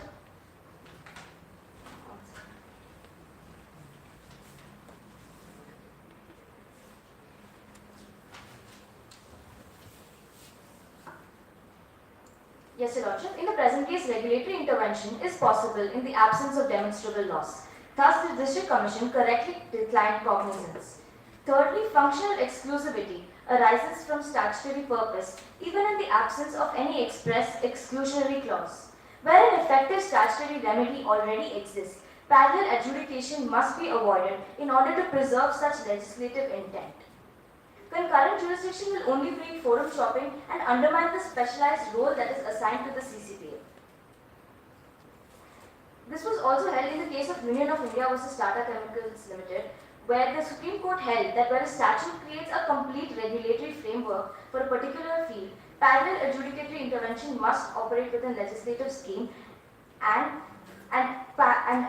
and be avoided in order to preserve such intent of the legislation. Thus, Your Lordship, it is finally submitted that the CCPA must exercise exclusive jurisdiction in matters regarding where the harm is widespread and affects a large number of consumers. If Your Lordships are satisfied, the Council seeks permission to call upon my co-counsel. Much obliged, Your Lordship. The council seeks permission to approach the desk. Much obliged, Your Lordship. Can this permission be denied? If the council, it is up to the discretion of the council. We are not bound by the law. Yes, Your Lordship, yes, Your Lordship, the council is bound by the law to call What about upon. the bench? Your Lordship, What about the bench? the bench, Bench is not bound by the law. the bench is bound by the law, Your Can we Lordship. deny the permission? Your Lordship, at the end of the day, it is up to the discretion of the bench, but the bench is still bound by the law to call upon the co-counsel because everyone has the right to hear upon their arguments. May it please this Honourable Commission, this is the Council appearing on behalf of the respondent, Seekshore and others. The Council shall address issue 2 and 3 today. Issue 2 being that drip pricing cannot be validly categorized as a dark pattern under the Consumer Protection E-Commerce Rules 2020 and other relevant governmental guidelines. It is most humbly submitted that the practice indulged by Seekshore are not one of drip pricing but rather a legitimate commercial practice for complex medical services for the following reasons. Firstly, incremental price disclosure constitutes a legitimate commercial practice that does not impair consumer autonomy or decision making. Secondly, Seekshore as an information intermediary falls outside the ambit of an all-exclusive price mandate applicable to sellers and marketplaces. And thirdly, the presence of a prominent disclaimer and reasonable consumer standard create a safe zone for Seekshore, precluding its interface from being classified as a dark pattern. It is most humbly submitted that Seekshore utilizes progressive disclosure in the context of a non-invasive rhinoplasty, which is a highly customizable medical procedure. A single fixed price is a clinical impossibility. If the bench may refer to para 6 of the PROC, Seekshore's primary obligation is to only provide estimated, not final procedural costs, and as specified in para 9, the platform only provided estimated starting price along with explicit disclaimers that the price may vary based on individual profile. A legitimate starting price provides a transparent baseline. The additional costs that the applicant encountered are variable and completely dependent on the individual's medical profile. This is a standard across the cosmetic sector, not a surreptitious reveal.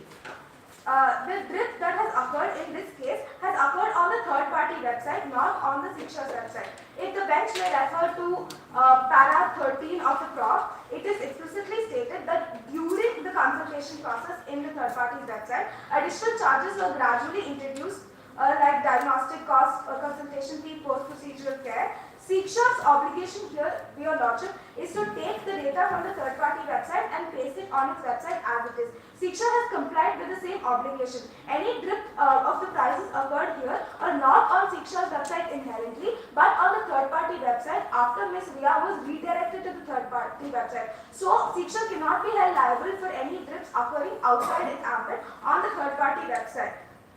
Secondly, the appellants have contended that the drip pricing has occurred on mandatory costs. The respondent begs to differ. All the drip charges were introduced during the process where such personalized costs were dependent on the personal preference of the service. When you look at para 30, the subject matters what are given there, consultation booking process, there shouldn't be any variation regardless of what information VI is giving. Then consultation fees, again, there shouldn't be any variation. Facility charges shouldn't be any variation. So if variation is happening, somewhere it is happening because of your algorithm. Your Lordship, to substantiate that with an example, let's say a person goes to a clinic for a consultation process. Person A goes to the clinic for a fracture, while person B goes for a fever. In both the cases, I did not talk about diagnostic assessments. I skipped that. I'm talking about the look at the bifurcation or the details given. Consultation booking should not vary. Then consultation fees also should not vary. Facility charges should also not vary. So in that case, if variation is coming, somewhere it is the system which is playing, which is owned by you. Your Lordship, in all these cases, including diagnostic assessment, consultation fee, post-procedural fee, all of them are inherently dependent on the personal choice of Ms. Ria. In the case of a non-invasive rhinoplasty, it is not a single service. There are multiple types of non-invasive rhinoplasty based on multiple allergen requirements and multiple preferences. For example, some of the most common non-invasive rhinoplasty include thread lift rhinoplasty, hyaluronic acid rhinoplasty, Botox filler rhinoplasty, ultrasonic rhinoplasty. All four of them completely differ from each other and all four of them require different kind of treatments. Hence, it is up to Ms. Ria to choose what kind of a service and what kind of a cosmetic procedure she requires. So hence, because of her personal preferences, these costs were dripped in the end on the third party website, not because they were mandatory costs. It is further submitted that Shiksha is a mere informational intermediary. The obligation to provide an all-inclusive single figure rests on the entity that concludes the transaction. This is specifically under Rule 7, Clause 1, Subclause E of the E-Commerce Rules 2020. Shiksha is not that entity here as it does not collect the final payment. In fact, Shiksha has no financial incentive to drip a price that it doesn't even collect. Furthermore, the core of Consumer Protection Act is the informed choice. Contrary to the appellant's contention, autonomy is preserved as long as the total price is visible before the final binding commitment. If the bench may refer to paragraph 14 of the prop, the appellant was presented with a full price breakup on the clinic side. At the moment before any payment was made, her rational decision-making choice was completely restored. She retained the absolute right to accept the service or reject the service, which as seen in paragraph 15 of the prop, she ultimately decided to reject the service completely, fully based on her personal choice and autonomy. So, contrary to the appellant's contention, Ms. Ria retained full choice to accept or reject the service based on her personal consumer autonomy, which she inherently decided to reject the service.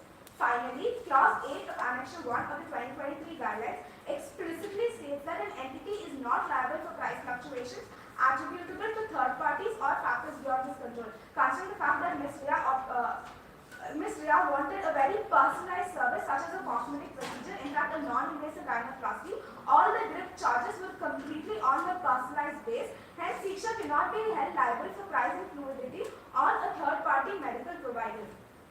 If the council is satisfied with issue 2, if the bench is satisfied with issue 2, the council seeks permission to move on to issue 3. Much obliged, Your Lordship.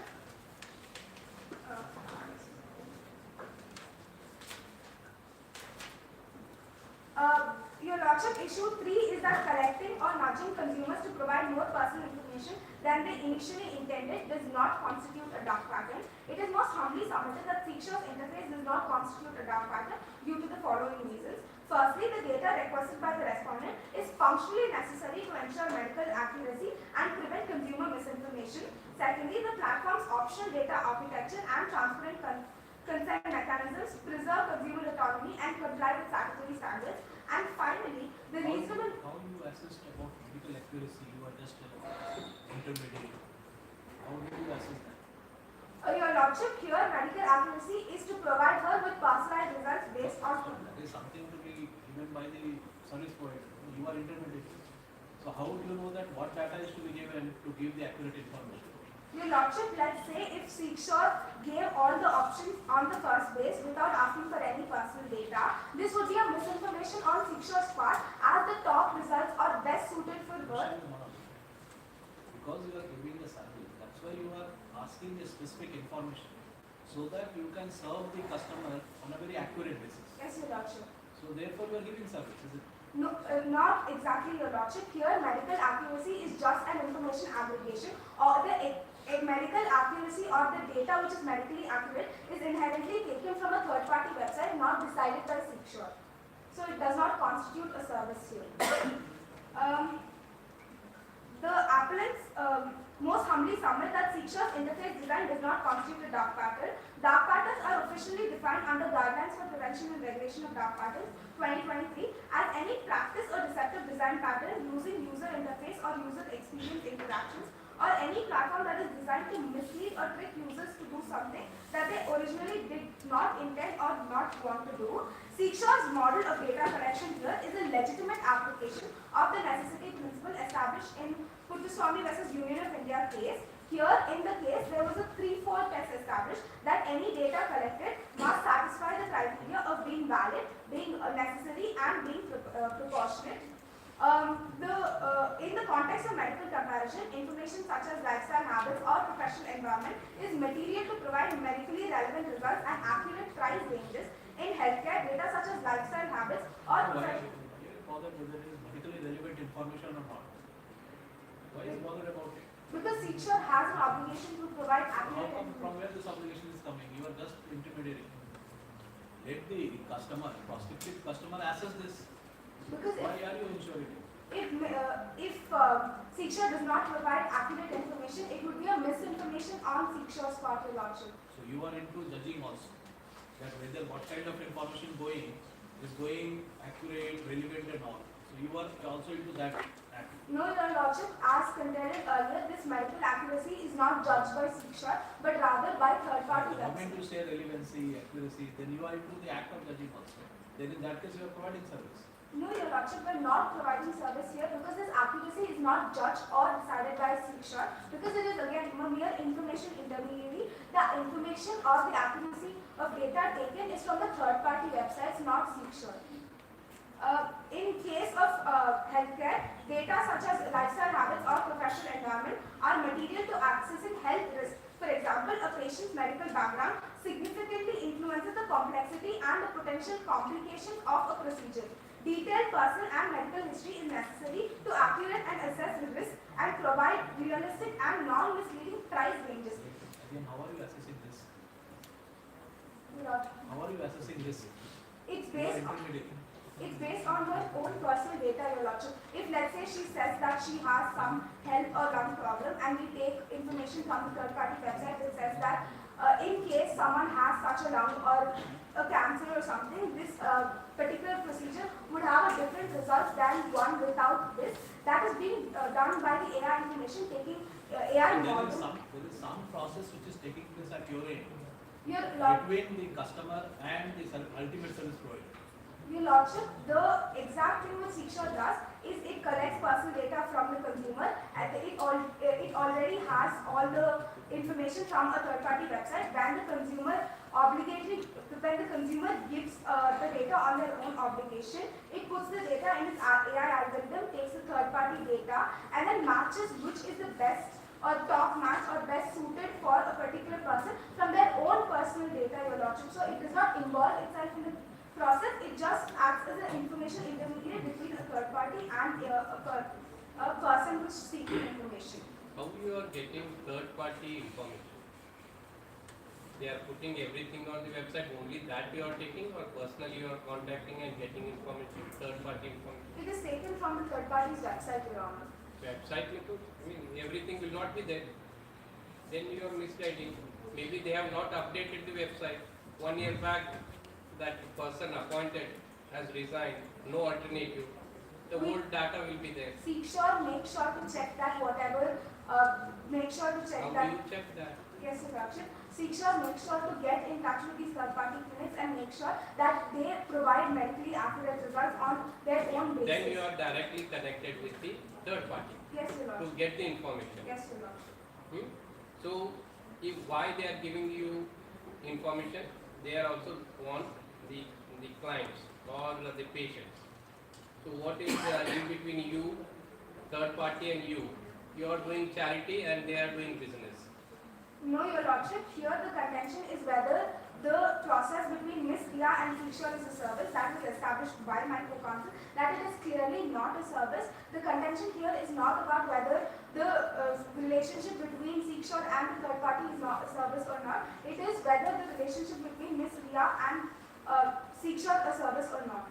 So that it falls on. See, you are doing free service.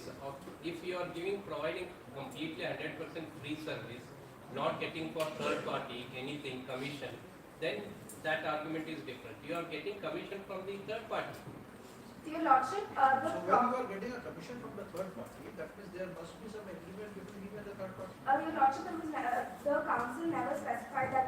commission from the third party. The clarifications say, in usual manner, when there is any information intermediary, it may earn commission with such contract. Clarifications.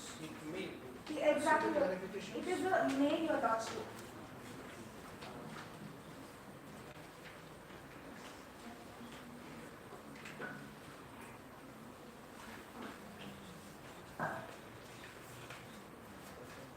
In the clarification, it explicitly stated that as part of normal commercial agreements in cyberspace, which is what normally happens, companies may provide commission to seek short for services such as referrals, listings, or facilitation. It is not explicitly given, it is a may, but there are other methods also in which, without having to charge either the third-party clinics or Ms. Ria, Seekshore may have a profitable business model. If the council wants the other business models, some of them include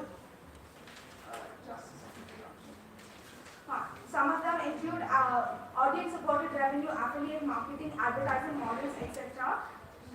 These are other models through which Seekshore could earn commission. Since the prop is silent on what is the explicit manner. Have you uploaded from whom you are collecting commission, from whom you are not collecting commission on your website?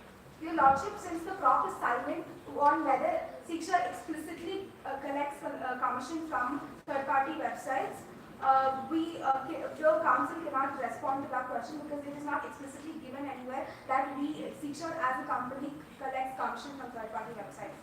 It is just a mere assumption made by the applicants, Your Lordship. Moving on. The platform's mechanism is designed to align with the Digital Personal Data Protection Act of 2023, which mandates that consent must be free, specific, informed, unconditional, and unambiguous. In the case of Seekshore, the platform explicitly warns users that skipping questions may result in inferior result. This ensures that any subsequent sharing of data is informed and specific, thus satisfying Section 6 of the DPDP Act 2023. Unlike forced action patterns as contended by the appellants that block a service entirely, Seekshore allows users to access basic clinic listings even if they skip optional data fields, thereby preserving consumer autonomy and choice. The platform avoids forced action by allowing users to skip questions while ensuring that any data shared is a result of autonomous choice for higher quality and unblurred results. If the council may refer to the prop, Ms. Ria did take a matter of benefit of this where she did skip questions which she felt which were personal, intrusive or unnecessary, thereby accessing her complete autonomy and choice in this particular case. That is not the autonomy. That is there where the cause of action arises for us. There where the legal dispute arises. It's not about using autonomy. The council seeks the bench to reiterate the question once again. No, I was saying that what you are terming it as a case of choice of autonomy to the bench, it appears to be a case of cause of action or giving some kind of relief to Ria. Your Lordship, at the end of the day, when Ms. Ria was presented with multiple questions, it was completely her choice to either give the answer or not give the answer. As cited in the prop, cited in the Moot prop, Ms. Ria completely took benefit of this autonomy, where she skipped questions which she felt were unnecessarily. So there is no question of her autonomy being violated, as it is clearly given that she did skip questions which she did not feel necessary to provide. The platform avoids forced action by allowing users to skip questions while ensuring that data shared is a result of autonomous choice for higher quality and unblurred results. Seekshore's main goal here, Your Lordship, is to prevent cognitive overload, and hence the platform uses progressive disclosure, which initially presents core information and then detailed specialization until they are needed to ensure consumers aren't overwhelmed by options they do not need to know yet. And this is a common industrial practice across the world. Consent through such techniques is legally valid under DPDP Act because the core service remains accessible even if users decide to skip data feeds. It is further submitted that privacy suffering is defined as a deceptive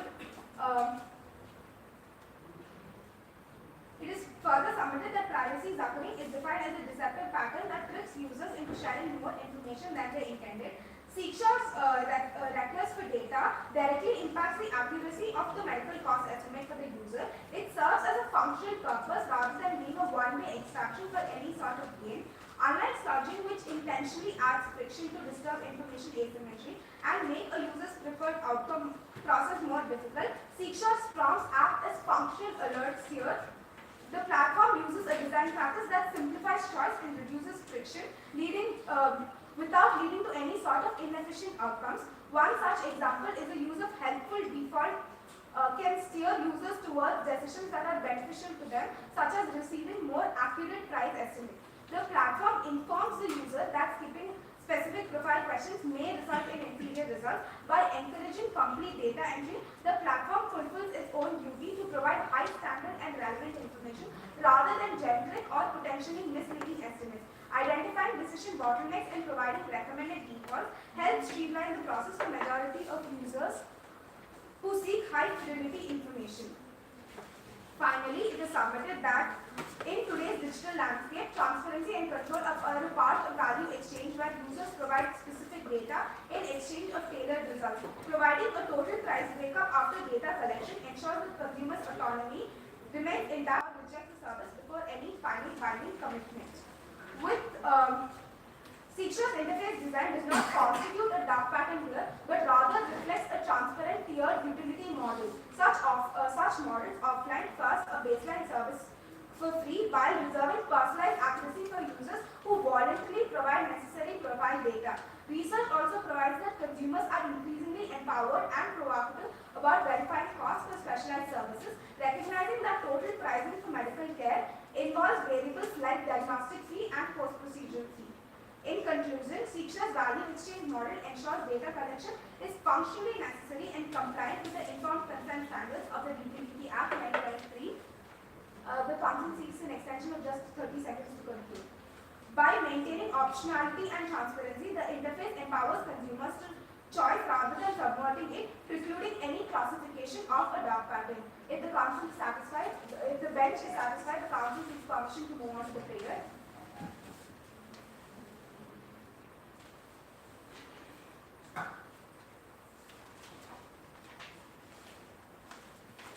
In light of the facts stated, issues raised, arguments advanced, and authorities cited, the respondent most humbly prays that this Honourable Commission may be pleased to hold that Seekshaw technology as a search optimization and information intermediary is not subject to the Consumer Protection Act of 2019, declare that the practice of incremental price disclosure for complex profile-dependent medical services does not constitute a dark pattern or depressing but is a legitimate commercial practice that preserves consumer autonomy, uphold the validity of the respondent's data collection model as being functionally necessary for medical accuracy and a voluntary value exchange that does not amount to nudging or any other deceptive design pattern, dismiss the appeal filed by the applicant and affirm the decision of the CCPA in favor of the respondent, maintaining that no quantifiable loss or actionable injury was suffered by the consumer and or pass any other order that this Honourable Commission may deem fit in the interest of equity and good conscience, and for this act of kindness, the respondent shall as duty bound ever pray. Why you bestowed the spelling justice? At the end of the day, justice is up to the discretion of the panel, Your Lordship.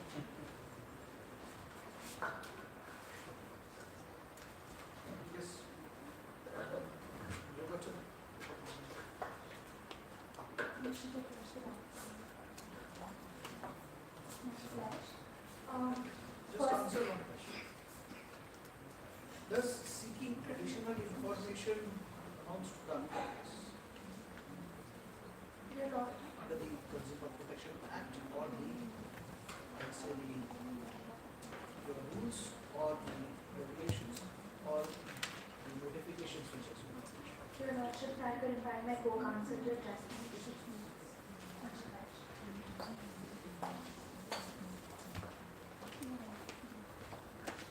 As clarified with B in the third issue, it is clearly established that nudging for additional information does amount to a dark pattern because firstly, nudging and nagging are synonymous, and under guidelines for prevention and regulation of dark pattern, nagging has been explicitly identified as a prohibited dark pattern.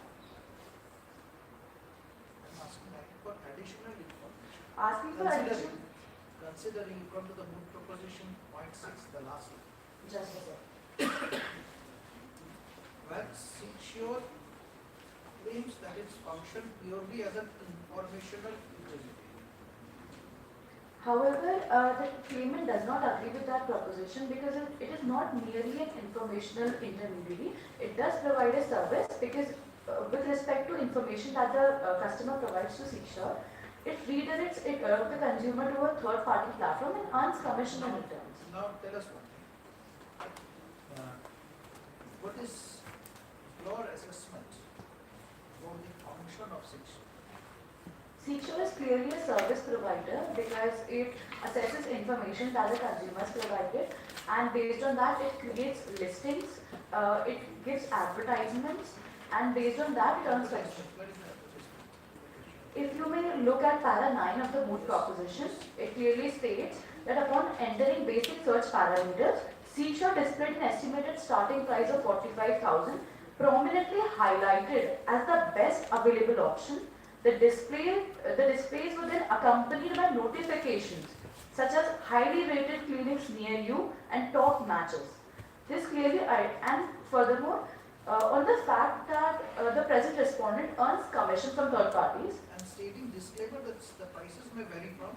Certainly. So what is the function of this section as well? It is a service provider. What is the service it is providing? What is the function? The function here is to aggregate the function is to get user data, and based on the aggregate data that it collects from third parties, it is supposed to match the user with the relevant clinics of the service that is. Give the best possible option. Certainly.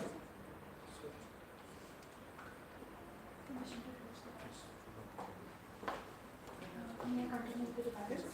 Firstly, the council stated that they are not liable. Just 2 minutes. The council stated that they are not liable considering explanation to drift pricing. However, it merely refers to price fluctuations and not concealing mandatory cost component and thus luring consumers with lower prices. Fluctuations refer to changes due to variable factors, but here the case is that of concealing price fragmentation. How is this justified? Secondly, the respondents mentioned that the opposite party is exempted from liability of intermediary under Section 79 of the ID Act, and further does not qualify for the safe harbor. Further does qualify for the safe harbor provision. Further, it was stated that under the third criteria of Section 79, subsection 2, clause B, Seashore does not modify the information, but clearly it is stated that the intermediary does not select or modify. How is this justified in this scenario? Thirdly, the pecuniary I apologize. Thirdly, the counsel for the respondents mentioned that data does not count as consideration.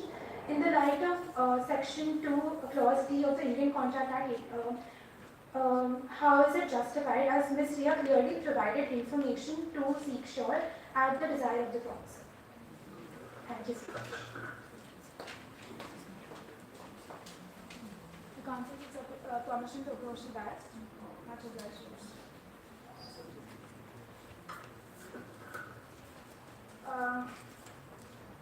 First and foremost, as asserted by the appellant, Seashore does not provide service which the respected appellants agree No upon. repetition of No argument. repetition of the argument, only on the limited point which she had just now. Yes. You have already mentioned. Already mentioned. Okay, Your Lordship, much obliged, Your Lordship. The appellants contended that mandatory components were added later, which inherently includes as pricing. These mandatory costs were added on third-party clinics' website, not Seashore's website. Seashore merely took whatever information was available on these clinic websites and added it into its platform. Para 13 of page 2 of the prop clearly specifies this. Secondly, when coming to the point of service as contended by the appellants, even as asserted by the appellants that the definition of service may be of a wide amplitude, this still cannot invalidate the clear-cut language of the statute directly excluding the word service free of charge. Hence, this contention of the appellants does not stand on this matter. Thirdly, the appellants, when talking about information intermediary, provided cases in their own Moot prop. For example, one of the and the respondents are done with the response.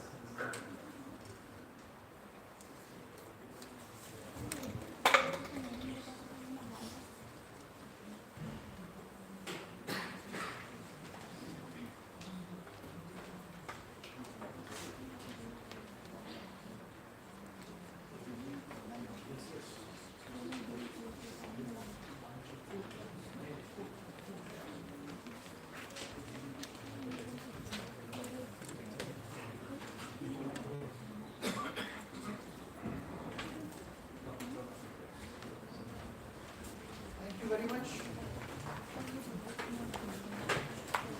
Everyone rise.